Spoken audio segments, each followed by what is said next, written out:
जिंदगी की सफलता के लिए तैयारी करो, सपनों को पूरा करने का आसमान छुओ। यूपीएससी की महाकवि में भाग लो, सपनों को साकार करने का सफ़र तुम चुनो। फ्रेंड्स, सुबह उठने के बाद सबसे पहला मेरा काम होता है झाड़ू लगाना। तो मैंने झाड़ू लगाई है पूरे घर में। झाड़ू लगाने के बाद फ्रेंड्स मैं पोछा लगाऊंगी और उसके बाद नहाने जाऊंगी। तो अभी तो फ़िलहाल मैं झाड़ू लगा रही हूँ और झाड़ू वगैरह लगा के फिर मैं नहाऊंगी और फिर पूजा करूँगी।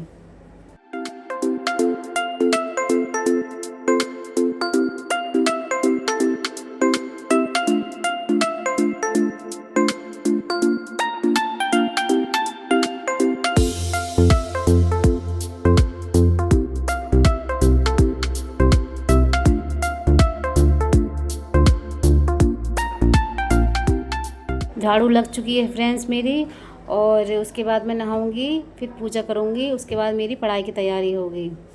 और अगर आप मेरी वीडियो को पहली बार देख रहे हैं तो प्लीज़ मेरी वीडियो को लाइक करें और चैनल को सब्सक्राइब करें। आज मेरी वीडियो में कुछ खास ही आपको सुनने को मिलेगा फ्रेंड्स, शायद आपको पता होगा और नहीं भी पता है तो आज मेरी वीडियो के थ्रू आपको पता चल जाएगा कि हमारे समाज में क्या हो रहा है और किस तरीके की वारदात हो रही हैं लड़कियों के साथ।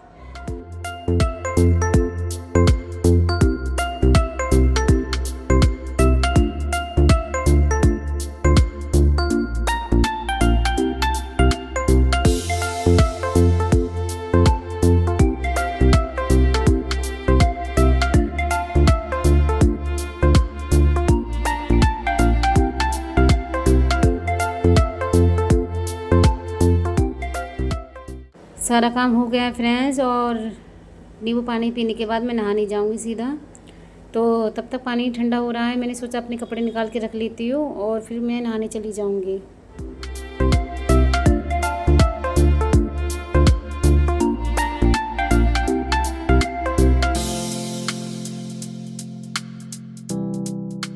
फ्रेंड्स, मैं नहा चुकी हूँ और बस अब पूजा कर लूँ और चाय बना लूँ, फिर मेरी पढ़ाई की तैयारी होगी।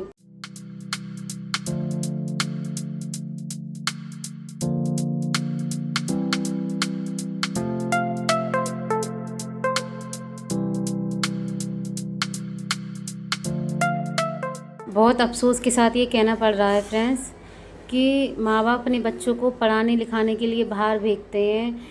अपने बच्चों पे भरोसा तो वो करते हैं, कभी कभी ऐसा होता है ना कि हम अपने माँ बाप को समझने में गलती करते हैं कि हमारे माँ बाप हम पे ट्रस्ट नहीं करते हैं, हमें कहीं बाहर नहीं भेजते हैं। वो क्या है ना, वो हम पर पूरा भरोसा करते हैं। लेकिन इस दुनिया में जो जानवर टाइप के लोग रहते हैं ना, उनके बारे में वो अच्छे से जानते हैं। वो आपको उस चीज़ से सुरक्षित करना चाहते हैं कि हमारे बच्चे के साथ कुछ भी गलत ना हो जाए।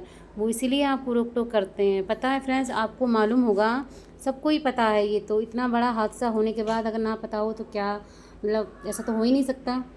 कोलकाता में जो लेडी डॉक्टर है उसके साथ देर रात को उसके इतना गंदा घिनौना काम हुआ है जिसके बारे में आप लोगों ने सुना होगा।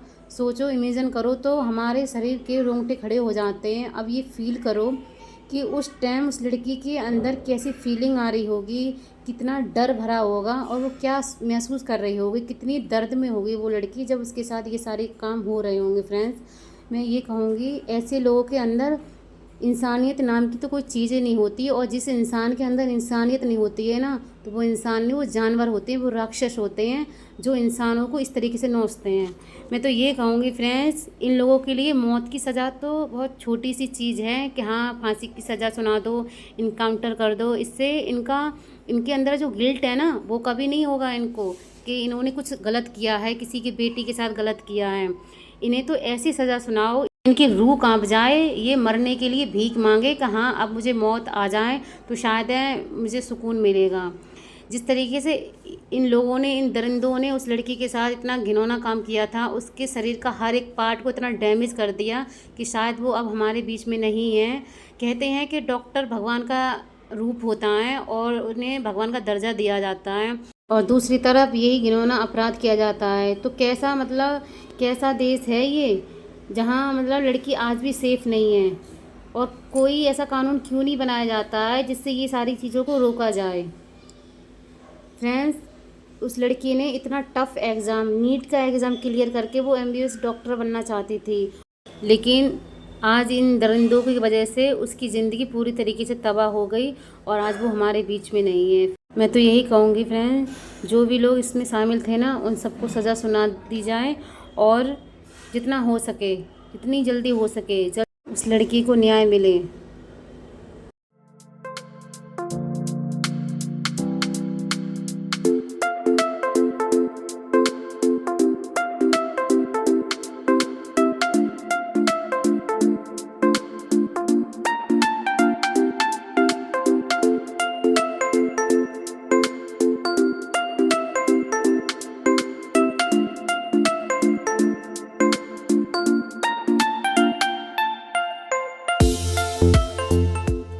फ्रेंड्स, आज मूड बहुत अपसेट था। ये सारी चीज़ें देखने के बाद बहुत बुरा फील हो रहा था।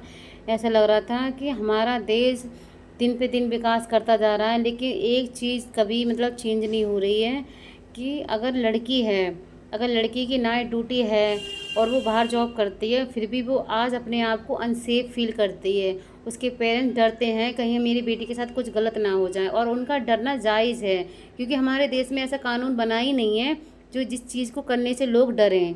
उन्हें लगता है कि 4-5 साल की जेल होगी, फिर छूट जाएंगे, क्या होगा, कुछ नहीं होगा। दूसरों की ज़िंदगी बर्बाद करने में मतलब उन्हें इतना डर नहीं लगता है। जो दरिंदे लोग होते हैं ना, उन्हें किसी भी चीज़ का भय नहीं होता है फ्रेंड्स। और मैं ये कहूँगी फ्रेंड्स, जैसे लड़कियां बाहर जाती हैं तो बहुत सारे पेरेंट्स कहते हैं कि हमारी इज़्ज़त का ख्याल रखना और हमारी इज़्ज़त तुम्हारे हाथ में। तो मैं ये कहूँगी, लड़कों से क्यों नहीं कहते हैं वो माँ बाप कि बाहर निकलते समय अपनी नज़रों को झुका कर चलना और दूसरे की घर की बेटी और दूसरे के घर की इज्जत पे नज़र मत डालना। ये क्यों नहीं कहते हैं? अगर ये सारी चीज़ें अगर कहे ना माँ बाप, तो शायद इस तरीके की घटनाएं ना हो। लेकिन इसमें माँ बाप का भी दोष नहीं है। कोई भी माँ बाप ये नहीं कहेगा कि उनका बच्चा जाके कोई बाहर गलत काम करे। कुछ लोग पैदाशी शैतान होते हैं, उनको कोई नहीं मतलब सुधार सकता, ना माँ बाप ना और कोई। इसलिए माँ बाप को भी ब्लेम नहीं कर सकते हैं।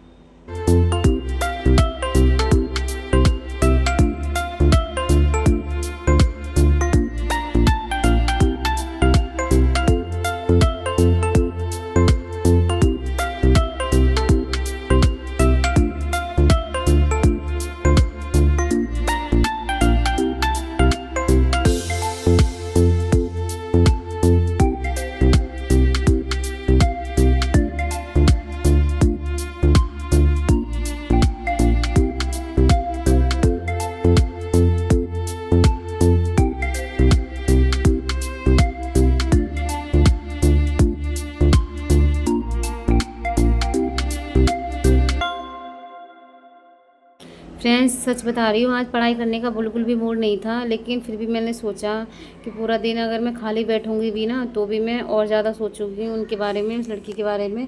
इससे अच्छा तो ये है, थोड़ा पढ़ाई में बिज़ी रहूँगी तो माइंड थोड़ा साइड में तो रहेगा और इतना अजीब भी नहीं लगेगा।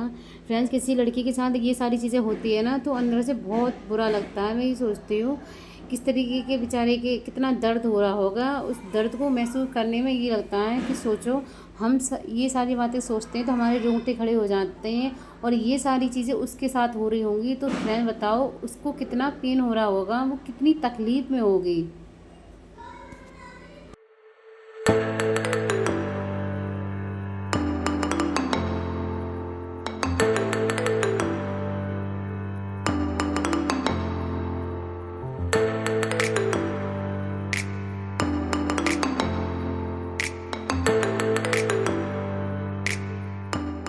भगवान से यही दुआ करूँगी फ्रेंड्स कि उसके माँ बाप को संभलने की शक्ति दे, क्योंकि उन्होंने तो अपनी बेटी को डॉक्टर बनने के लिए भेजा था।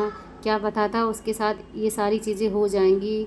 और सोचो, उसने इतना टफ़ एग्ज़ाम क्लियर किया था, नीट का एग्ज़ाम। वो हर किसी के बस की बात नहीं होती है, और वो डॉक्टर बनना चाहती थी, MBBS। तो बताओ वो कितना टैलेंटेड होगी, कितनी स्ट्रॉन्ग होगी वो। हर किसी का सपना डॉक्टर बनना नहीं होता है, और वाकई में लोग जो कहते हैं ना कि डॉक्टर भगवान का रूप होता है, वो सच में होते हैं। क्योंकि भगवान के बाद डॉक्टर एक ऐसे इंसान हैं जो लोगों की जान बचाते हैं। लेकिन किसी को कुछ नहीं पता होता है कि कब किसके साथ क्या हो जाए, कुछ पता नहीं रहता है। मैं ये कहूँगी, सोसाइटी हमेशा ये रीज़न देती है कि अरे उसका रेप हुआ होगा तो शॉर्ट ड्रेस पहनी होगी, लेट नाइट पार्टी से आ रही होगी। अब क्या रीज़न देगी कि अब रेप क्यों हुआ? मतलब हमेशा लोगों का एक ना एक रीज़न बन के आ जाता है ना सामने, की लड़कियां हिंट देती हैं कि हाँ उनका रेप हो, शॉर्ट ड्रेस पहन के वो बाहर निकलती हैं, पार्टी जाती हैं। तो आप बताओ इस डॉक्टर की क्या गलती थी? क्या वो हॉस्पिटल में थी और वो सेमिनार हॉल में थी, तो क्या वो शॉर्ट ड्रेस पहनी थी? मैं यही जानना चाहूँगी कि हमारे देश में अगर लड़कियों के साथ ही कुछ गलत होता है ना, तो हमारे समाज के लोग अलग अपने विचार लेके आ जाते हैं और बोलते हैं कि लड़की की गलती होगी, वो बाहर कैसे निकली, वो लेट नाइट कैसे घूम रही थी, उसे बाहर नहीं निकलना चाहिए था। बताओ, जिस देश में हमारे समाज में अभी भी लड़कियां बाहर निकलने से डरें, तो क्या यहाँ स्वतंत्रता दिवस मनाने का क्या मतलब हुआ? आज हमारे देश को आज़ाद हुए पूरे 77 वर्ष हो चुके हैं, लेकिन लड़कियां पूरी तरीके से सेफ़ नहीं हैं, वो कहीं सेफ़ नहीं हैं। और अगर उनके साथ कुछ गलत भी होता है ना, तो लोग उन्हीं को गलत समझते हैं कि लड़कियों की वजह से ही हुआ होगा, लड़की ने हिंट दिया होगा, लड़की कपड़े शॉर्ट पहन के चली होगी वहाँ, इसलिए ऐसा हुआ। तो मैं ये कहूँगी, लड़कियों की कोई गलती नहीं होती है, गलती होती है ऐसे जानवरों की, और गलती होती है ऐसे घटिया सोच के लोगों की, जो हमेशा लड़कियों को टारगेट करते हैं कि हाँ लड़की गलत होती है।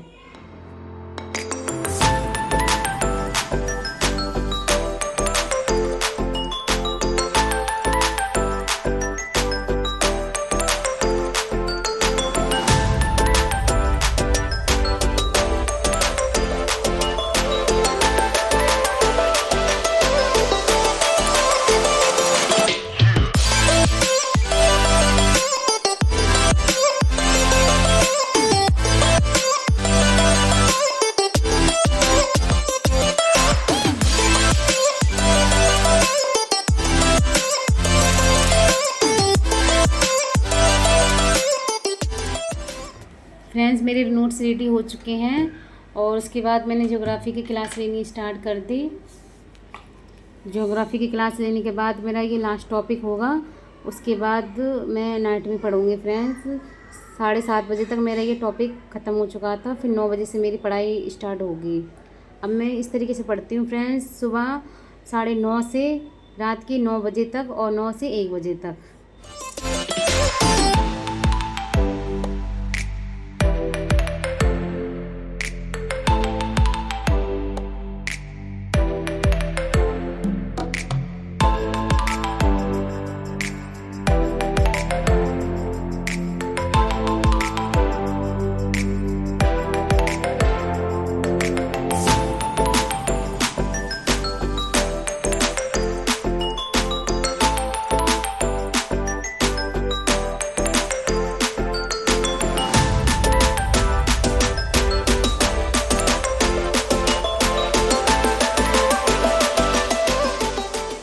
फ्रेंड्स, आज मुझे आप कमेंट करके एक बात ज़रूर बताना कि ऐसे घटिया लोगों के लिए और ऐसे दरिंदे लोगों के लिए क्या पनिश होनी चाहिए। आपकी नज़रों में कैसी पनिश होनी चाहिए?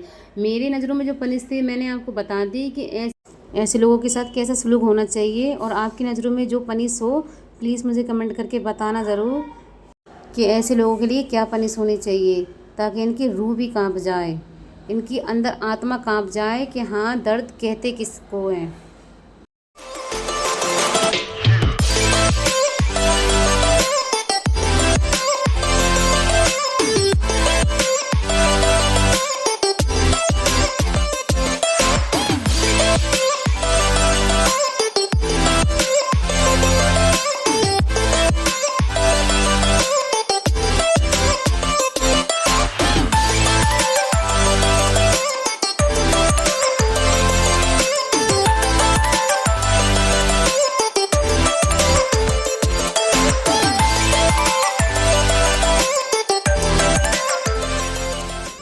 फ्रेंड्स, मैं अपनी वीडियो को यहीं पे स्टॉप करती हूँ। अगर आपको मेरा ब्लॉग अच्छा लगा हो तो प्लीज़ मेरी वीडियो को लाइक करें एंड चैनल को सब्सक्राइब करें, और बस अपनी पढ़ाई पे फोकस करें और ज़्यादा ना सोचें। देखो, सोचने से कुछ नहीं हो सकता, जिसके साथ जो हुआ अब वो बदल तो नहीं सकता। बस इतनी दुआ करना कि उस लड़की को न्याय मिले और उन लोगों को सज़ा मिले, ऐसी सज़ा मिले कि ऐसा कभी किसी दूसरे के साथ ना हो, और हर किसी के अंदर ये डर बैठ जाए कि हाँ, इसकी सज़ा बहुत भयंकर होती है। चलो फ्रेंड्स, अब हम मिलते हैं अपने अगले ब्लॉग में, तब तक के लिए टेक केयर, बाय बाय।